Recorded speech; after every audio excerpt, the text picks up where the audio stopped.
नमस्कार, मैं हूं आपके साथ अंकिता पाल। बुलेटिन की शुरुआत करते हैं। हरियाणा के मुख्यमंत्री नायब सिंह सैनी ने पंचकुला के यवनिका पार्क से हरियाणा पुलिस के बैच संख्या 93 द्वारा आयोजित अटल जनसेवा समर्पित दौड़ को हरी झंडी दिखाकर रवाना किया। इस मौके पर मुख्यमंत्री ने कहा कि ये दौड़ भारत रत्न पूर्व प्रधानमंत्री अटल बिहारी वाजपेयी की जयंती की स्मृति में आयोजित की गई है और साथ ही ये एकता, अनुशासन और राष्ट्र सेवा की भावना का प्रतीक है।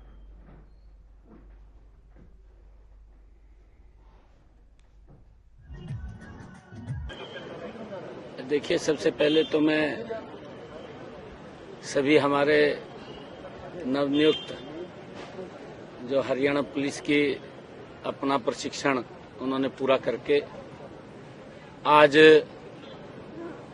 देश के यशस्वी गृह मंत्री आदरणीय अमित शाह जी उनको शपथ दिलाएंगे। आज सुबह अटल जनसेवा समर्पित ये दौड़ में आज सभी जवानों ने हिस्सा लिया है। मैं सभी को बहुत बहुत बधाई देता हूं, शुभकामनाएं देता हूं। आज इस अटल जनसेवा जो दौड़ है, इस अवसर पर हमारे कालका की विधायिका श्रीमती शक्ति रानी शर्मा, हमारे वरिष्ठ नेता ज्ञानचंद गुप्ता जी, बंतो कटारिया जी, जिला के हमारे अध्यक्ष अजय मित्तल जी, और खुशी की बात है कि हमारे जो डीजीपी हैं वो भी इस यात्रा को उन्होंने लीड किया है। जो हमारे डायरेक्टर हैं उन्होंने भी जो इसको लीड कर रहे हैं एएस चावला जी, और सभी को मैं बहुत बहुत बधाई देता हूं। आज मैंने हरियाणा पुलिस के जो बैच संख्या 93 है, 93 के जवानों की अटल जन सेवा को समर्पित दौड़ को हरी झंडी दिखाई है, उसको रवाना किया है। और आप सब जानते भी हैं कि कल भारत रत्न अटल बिहारी वाजपेयी जी की जयंती है। यह दौड़ उनकी याद में ये आयोजित की गई है और मेरे लिए ये भी बड़ी खुशी की बात है कि यह दौड़ एकता और शक्ति का एक अनूठा प्रदर्शन भी है। यह बैच भारतीय पुलिस के इतिहास में एक सबसे बड़ा बैच है, जिसे आज शाम को हमारे केंद्रीय गृह मंत्री भारत सरकार उनको सामूहिक रूप से शपथ दिलाएंगे। इस बैच में मुझे खुशी है कि 5061 जवान हैं और इनमें 4191 पुरुष हैं, 870 महिला जवान हैं और इस बैच में 20.75% हमारी महिलाएं हैं। साथियों, जब हम देखते हैं कि 2014 से पहले जब हमने जनसेवा का दायित्व संभाला था तो हरियाणा पुलिस में महिलाओं की संख्या मात्र 3% थी। 40 वर्षों से भी लंबा जनसेवा का है, जिसके अंदर केंद्रीय मंत्री मनोहर लाल ने पानीपत ओल्ड इंडस्ट्रियल एरिया को जीटी रोड से जोड़ने वाले फ्लाईओवर का भूमि पूजन किया है, जिसे लेकर उन्होंने कहा कि इस फ्लाईओवर से पानीपत की बहुत बढ़िया आबादी को फायदा मिलेगा। साथ ही आपको बताते चले कि मंत्री मनोहर लाल ने अरावली के मुद्दे पर भी बयान दिया। उन्होंने कहा कि राजस्थान से ज़्यादा खनन है और हरियाणा के गुरुग्राम और फरीदाबाद में पहले भी खनन नहीं था और अब भी नहीं है। वहीं उन्होंने ये भी कहा कि सुप्रीम कोर्ट के इन नियमों को एक बार फिर से परिभाषित करने के लिए कहा गया है, क्योंकि इन नियमों को पहले कोई नहीं मानता था। अब 100 मीटर दूर तक भी यहां जाना प्रतिबंध रहेगा। आगे उन्होंने ये भी कहा कि कांग्रेस के समय में भी सुप्रीम कोर्ट ने नियमावली को दोहराया था और इसी प्रकार अब सुप्रीम कोर्ट ने नियमावली को दोहराया है। कांग्रेस लोगों को भ्रमित कर राजनीति फायदा उठाने का काम करती है।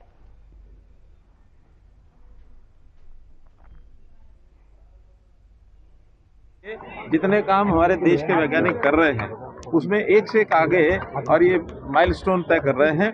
और इन माइलस्टोन को तय करते हुए आपने देखा कि गगनयान हमने उड़ाया और वो चांद के दक्षिणी ध्रुव के ऊपर यानी दुनिया का पहला चंद्रयान गगनयान वहां पर स्थापित हुआ है, जो वहां से तरह तरह के संदेश जो हर प्रकार की आवश्यकताओं को पूरा करेंगे, दुनिया की आवश्यकताओं को पूरा करेंगे, वहां से चित्र आ रहे हैं। अब ये नया जो इसरो का प्रोग्राम हुआ है इसके भी जो वैज्ञानिक लाभ हैं वो देश को भी होंगे और देश के बाहर, क्योंकि ऐसी जो स्पेस की चीजें होती हैं वो दुनिया को सबको लाभ मिलता है। खाद्य नागरिक आपूर्ति एवं उपभोक्ता मामले विभाग के मंत्री राजेश नागर ने 3 अलग अलग मामलों में केस दर्ज करने के निर्देश दिए हैं। ये निर्णय जिला लोक संपर्क एवं कष्ट निवारण समिति की बैठक में लिया गया। बैठक में 15 शिकायतों में से 9 का समाधान किया गया। मंत्री नागर ने यह भी कहा कि जबरदस्ती कब्जा करने वालों के खिलाफ कार्रवाई की जाए, साथ ही पुलिया बंद करने वाले किसान पर आवश्यक कदम उठाए जाएं और दुकान गिराने वाले रिपेयर ना करें तो केस दर्ज किया जाए। दोनों पक्षों की सुनवाई के लिए 2 सदस्यों को कमेटी में शामिल किया गया है और साथ ही मंत्री राजेश नागर ने जांच रिपोर्ट के आधार पर खाद्य आपूर्ति विभाग के इंस्पेक्टर नवीन को सस्पेंड करने, इंस्पेक्टर सब इंस्पेक्टर के खिलाफ केस दर्ज करने के आदेश दिए हैं। बैठक में उपायुक्त विश्राम कुमार मीणा, पुलिस अधीक्षक नीतीश अग्रवाल और विधायक अशोक अरोड़ा सहित अन्य अधिकारी भी मौजूद थे।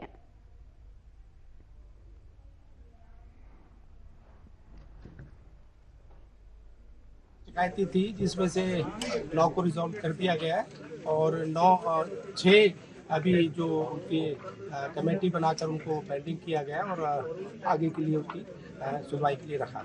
आपके उसमें लास्ट मीटिंग में हमने एक कमेटी बनाई थी कि भाई एक शिकायतकर्ता की शिकायत थी कि कुछ इंस्पेक्टर्स की गड़बड़ी और हमारे विभाग के अधिकारी की कुछ कमी है, तो उसमें जांच में आप जो कमेटी ने रिपोर्ट दी उसमें उनकी कमी पाई गई और इसलिए उन दोनों को सस्पेंड कर दिया गया। देखा जा रहा है हमारे शिकायतकर्ता है जो उनकी शिकायत जेन्युइन है तो उनको साथ के साथ इसका निपटारा किया गया।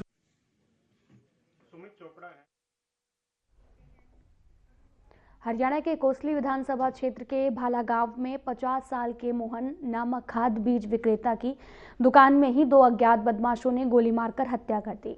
घटना मंगलवार शाम हुई जब मोहन अपने बेटे के सामने दुकान में बैठे थे। बदमाशों ने कनपट्टी और कूल्हे पर गोली मारी और मौके से फरार हो गए। साथ ही गंभीर रूप से घायल मोहन को परिजन रेवाड़ी ट्रॉमा सेंटर लेकर गए हैं, जहां चिकित्सकों ने उसे मृत घोषित कर दिया है। मोहन गांव में अपनी दुकान चलाते थे और उनकी अच्छी पहचान थी। साथ ही पुलिस ने मौके पर फॉरेंसिक टीम भेजकर साक्ष्य जुटाए हैं और साथ ही सीसीटीवी फुटेज खंगाली। मृतक के परिजनों ने भी पुलिस को फुटेज सौंपा है। पुलिस आपसी रंजिश, लेन देन और अन्य पहलुओं को ध्यान में रखते हुए आरोपियों की तलाश कर रही है।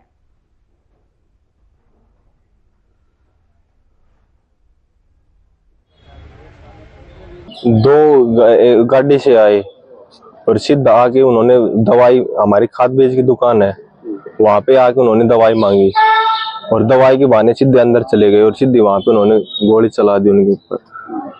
आप जानते हो? नहीं, मैं नहीं जानता। वगैरह डाला हुआ था? नहीं, पहले अंदर गए जब तो एक ने नहीं लगा रखा था, एक ने लगा रखा था, हुड्डी टाइप में पहन रख, कैप डाल रखी थी। पहचानते हो हम लोग? नहीं पहचानते। बाइक पे आए थे? नहीं, गाड़ी में आए थे। गाड़ी नंबर वगैरह पे नोट किया? उस पे नहीं था, गाड़ी का नंबर नहीं था। पुरानी रंजिश किसी के साथ? नहीं, कोई रंजिश नहीं, कोई रंजिश नहीं। पुलिस में रिपोर्ट कर दिया? हाँ, रात को। कितनी देर बाद पुलिस पहुंची? करीबन आधा घंटा। हम तो कितने राउंड फायर किए? 3 राउंड। 3 तो लगी हुई है उनको, 3 तो लगी हुई है उनको। कल की घटना है, कल करीब 4 बजे के आसपास की घटना। उस समय वो व्यक्ति अपनी दवाई की दुकान पर बैठा हुआ था। वो जो कीटनाशक दवाई या पेस्टिसाइड की सेल करते हैं, उसका उन्होंने, जैसे परिजनों ने बताया, 50,000 रुपए कोई विवाद, उसके कारण 2 लड़के आए, उन्होंने उस पर फायरिंग की। अभी प्राइमरी तौर पर 3 राउंड की फायरिंग हुई। दुकान में कुछ CCTV फुटेज, हाँ CCTV फुटेज वो हमने कब्जे में ले ली। कैसे आए थे, किस वाहन पर आए? हाँ इंडिवर गाड़ी से आई थी और परिजनों ने नाम लिए हैं, नाम दिए हैं, उसके बारे में हम कार्रवाई कर रहे हैं। शुरुआती जांच में क्या सामने आया, कुछ पुरानी रंजिश या ये दुकान की? अभी ये मैटर सारा अंडर इन्वेस्टिगेशन है, जैसे जैसे तथ्य आएंगे वो आपको इसमें जो प्राइमरी जो CCTV में आए 2 लड़के आए। फरीदाबाद में खाद्य नागरिक आपूर्ति और उपभोक्ता विभाग द्वारा राष्ट्रीय उपभोक्ता दिवस मनाया गया। इस कार्यक्रम में खाद्य आपूर्ति विभाग के अधिकारियों के साथ मुख्य अतिथि के रूप में SDM ने भाग लिया है। इस कार्यक्रम में कार्ड धारकों, डिपो होल्डर्स और आम उपभोक्ताओं को उनके अधिकारों के बारे में जागरूक किया गया और साथ ही आपको ये भी बताते चलें कि वे अपनी शिकायतें कहाँ करें, कैसे दर्ज करा सकते हैं, इसकी जानकारी दी गई है।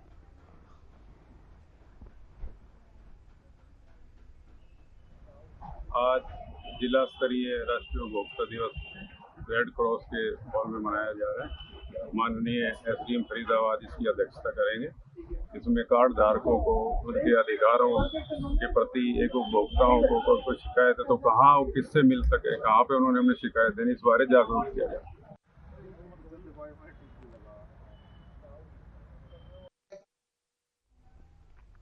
उत्तर पश्चिम रेलवे का रेवाड़ी स्टेशन अब जल्द ही आधुनिक सुविधाओं से युक्त नया रूप लेगा।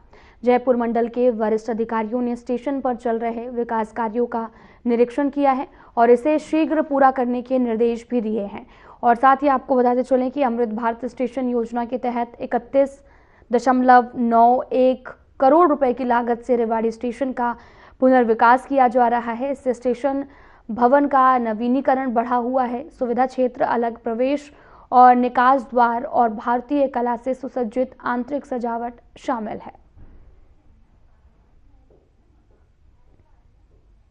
पूरा जो वेटिंग हॉल बना है, बुकिंग काउंटर्स बना है। स्टेशनों का पुनर्विकास भारतीय रेलवे का एक मिशन एरिया है और अमृत स्टेशन योजना के अंतर्गत हम पूरे भारतीय रेलवे के 1300 से अधिक स्टेशनों का पुनर्विकास कर रहे हैं। उत्तर पश्चिम रेलवे के 77 स्टेशनों को हमने चिन्हित किया है और इन स्टेशनों का पुनर्विकास काफी तीव्र गति से किया जा रहा है। लगभग 4000 करोड़ की लागत से उत्तर पश्चिम रेलवे के इन 77 स्टेशनों का हम पुनर्विकास कर रहे हैं, जिसकी प्रथम कड़ी में माननीय प्रधानमंत्री जी के द्वारा 5 स्टेशनों का ऑलरेडी लोकार्पण किया जा चुका है। आज इस कड़ी में हम यहाँ रेवाड़ी स्टेशन आए हैं। रेवाड़ी स्टेशन का पुनर्विकास की जो मांग थी काफी समय से थी। यहाँ के जो जनप्रतिनिधि थे और जो जनता की डिमांड थी कि हरियाणा के इस महत्वपूर्ण क्षेत्र की महत्वता को देखते हुए स्टेशन का पुनर्विकास किया जाए और उसी संदर्भ में लगभग 32 करोड़ की लागत से हम रेवाड़ी स्टेशन का हमने पुनर्विकास किया है। इस स्टेशन के पुनर्विकास में हमने जो लोकल थीम है, जो स्थापत्य कला है, उसको भी हमने समावेश किया है और बहुत सारी नई जो यात्री सुविधाएं विकसित की है। 32 करोड़ की लागत से जो मेन काम किए गए वो है वेटिंग एरिया का निर्माण किया गया है, AC वेटिंग लाउंज बनाया गया है, बुकिंग ऑफिस पूरा नया बनाया है, सर्कुलेटिंग एरिया का काफी अधिक विस्तार किया गया है, नए पार्किंग बनाए गए हैं जिसमें कि 2 व्हीलर और 4 व्हीलर पार्किंग की सुव्यवस्थित सुविधा है। इसके अलावा पूरे प्लेटफॉर्म की रिसर्फेसिंग की गई है। प्लेटफॉर्म नंबर 1 पर यहाँ पे और भी जो काम होने वाले हैं जिसमें कि लिफ्ट और एस्केलेटर लगने हैं और साथ ही साथ 12 मीटर चौड़ा FOB भी बनने वाला है।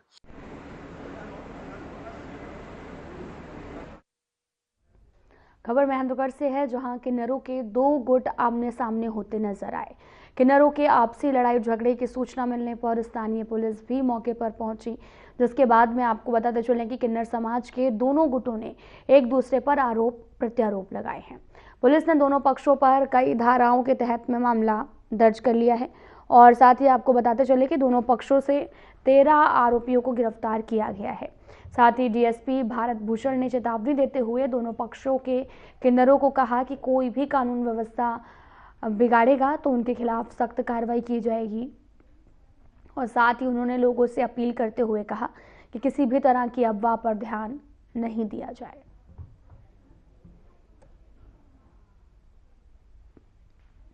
बात करी पूजा किन्नर, मैं अटेली की रहने वाली नानौल की, यहाँ की मेरी जन्मभूमि है। हमारा आधार कार्ड पे सिर्फ चेक कर सकते हो, इनके भी डॉक्यूमेंट चेक कर सकते हो।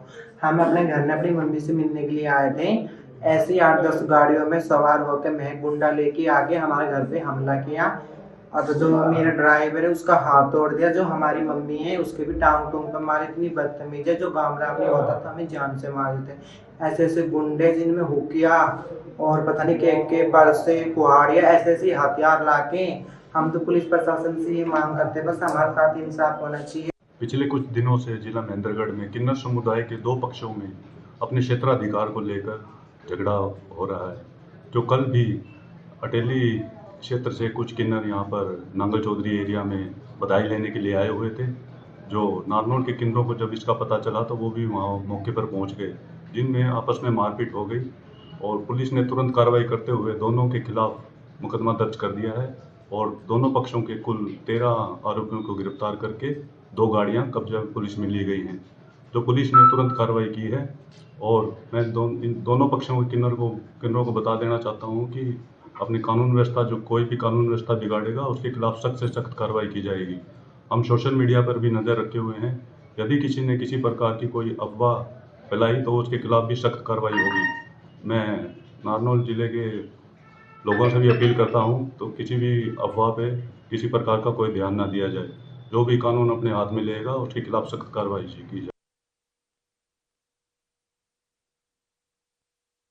हरियाणा के रेवाड़ी में पंचायत कंप्यूटर ऑपरेटर संघ कर्मचारियों ने अपनी कई मांगों को लेकर सरकार की वादाखिलाफी पर जमकर हमला बोला है और साथ ही जिला सचिवालय पहुंचकर मुख्यमंत्री के नाम पर जिला उपायुक्त को ज्ञापन सौंपकर कहा कि अगर जल्द इनकी जायज़ मांगों को पूरा नहीं किया गया तो वो प्रदेश स्तर पर बड़ा आंदोलन करने पर विवश हो जाएंगे, जिसकी संपूर्ण जिम्मेदारी जिला प्रशासन और साथ ही हरियाणा सरकार की होगी।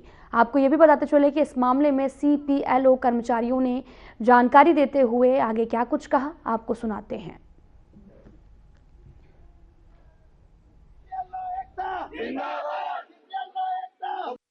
सर, हमने अपने पेपर के लिए पूरी तरह से मेहनत की। हमने बस स्टैंड पे भी रातें गुजारी, रेलवे स्टेशन पे भी रातें गुजारी, प्री एग्जाम भी निकाला, मेंस एग्जाम भी निकाला, 1000 रुपए फॉर्म की फीस भी दी और उसके बाद ये बोल रहे हैं कि 6000 रुपए तनख्वाह होगी। 6000 भी टाइम पे नहीं आ रही। आज हम जो युवा हैं, पढ़े लिखे युवा हैं, क्या हम 6000 के लिए पढ़ाई कर रहे हैं? इन्होंने कंप्यूटर का ज्ञान भी मांगा, हमारे पास कंप्यूटर का ज्ञान भी है, हम BA MA पास भी हैं और जो अपने कई साथी हैं वो अपनी अच्छी अच्छी नौकरियां छोड़ के बैठे हैं। वो क्या 1000 रुपए के लिए छोड़ के बैठे हैं? सरकार को पेपर लेने से पहले सारी गाइडलाइन क्लियर कर देनी चाहिए थी। युवा को ये सिर्फ गुमराहित कर रहे हैं, आश्वासन दे रहे हैं होगा होगा होगा, लेकिन कब होगा? 1.5-2 साल हो गए इनकी कुछ भी आश्वासन अभी तक ये अपनी बात के ऊपर कायम नहीं रहे हैं। कैसे पढ़ा लिखा युवा समाज कैसे संतुष्ट होगा, आप बताओ। तो सरकार से हमारी गुजारिश है कि भाई हम जिस योग्य हैं हमें अपनी योग्यता के अनुसार अपना वेतन दिया जाए समय के अनुसार, और हमारी जो मांगे है वो हमारी मांगे पूरी की जाए।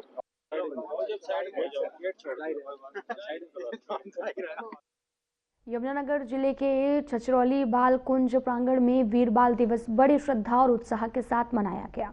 इस अवसर पर बाल कल्याण समिति और बाल संरक्षण इकाई के सदस्यों ने बच्चों के साथ 4 साहिबजादों की शहादत की याद में सामूहिक अरदास की है। समारोह में मुख्य अतिथि और अन्य गणमान्य व्यक्तियों का स्वागत किया गया। साथ ही बच्चों को अपने देश के प्रति समर्पण और अन्याय के खिलाफ खड़े होने की प्रेरणा दी है।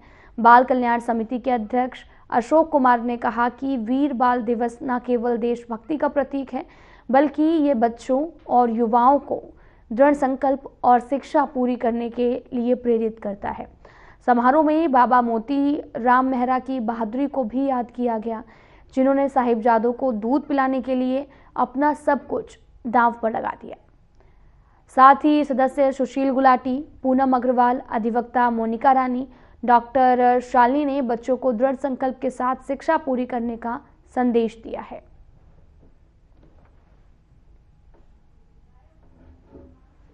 प्रदान किए गए वो दिए गए। ओंकार श्री वाहिगुरु जी की फतेह। श्री भगवती जी सहाय वार श्री भगवताए सब थाइयों चाहे 10वीं पातशाह से श्री गुरु गोबिंद सिंह महाराज की आवन के सखियां देख चलाए देख वह देखे अंत कीर्तन नाक यारियां सचियारियां रे कवाजे अल्लाह कर धारियां 5 दोस्त दिवस कीते काल कंटक मारियां सूर करम पाया तिन जिन को से ताम्र के लागे नारद के सुखोबान चितकर अनंत बाजे साची ले बन दे निमाणी ले गए बजो क्या करें बेचारियां तुझ बात समृत कोई ना। आज बाल कल्याण समिति जिला यमुनानगर और बाल संरक्षण इकाई की ओर से यहाँ पर जो हमारी चाइल्ड केयर इंस्टीट्यूशन बालकुंज छछरौली में वीर बाल दिवस मनाया गया, जिसमें साइबर सिटी गुरुग्राम के खेड़की दोला थाना क्षेत्र के बार गुर्जर गांव में हवाई फायरिंग की घटना से इलाके में दहशत फैल गई है। पीड़ित जयबीर राठी ने बताया कि वह घर के बाहर खड़ा था और तभी थार सवार युवक ने हवाई फायरिंग की है और मौके से फरार हो गया है। साथ ही आरोपी की पहचान पड़ोसी दिनेश उर्फ धन्नी के रूप में हुई है। इस घटना में पीड़ित बाल बचा। सूचना मिलते ही पुलिस मौके पर पहुंची और scene of crime team, dog squad और फॉरेंसिक टीम को बुलाकर जांच शुरू की गई है। साथ ही पुलिस ने आरोपी के खिलाफ मामला दर्ज कर उसकी तलाश तेज कर दी है।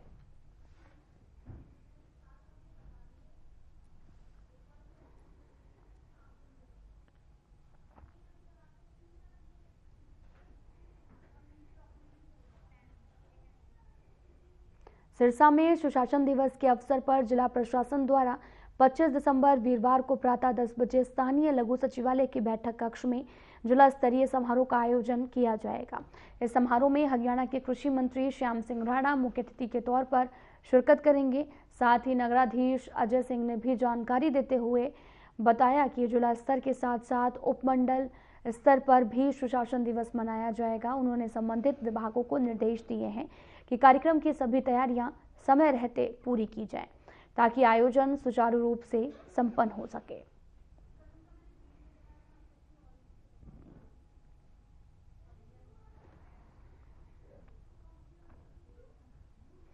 अरावली पर्वत श्रृंखला को नष्ट होने से बचाने के लिए कई सामाजिक और पर्यावरणीय संगठनों द्वारा 27 दिसंबर को सुबह 11 बजे फार्म हाउस तो शाम में एकजुट होकर हुकार भरने का कार्यक्रम आयोजित किया गया। और साथ ही ये भी आरोप लगाए सरकार कुछ व्यवसायी मित्रों को लाभ पहुंचाने के लिए तुगलकी फैसले ले रही है।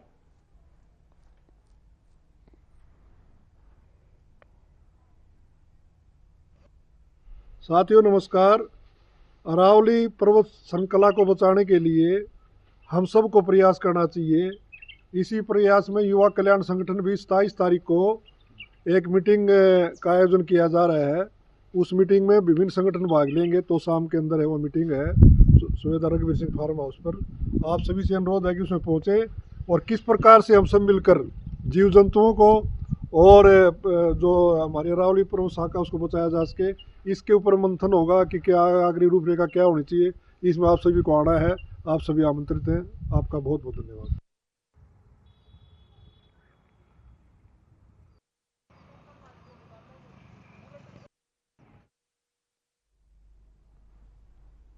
फिलहाल वीडियो में इतना ही। नमस्कार।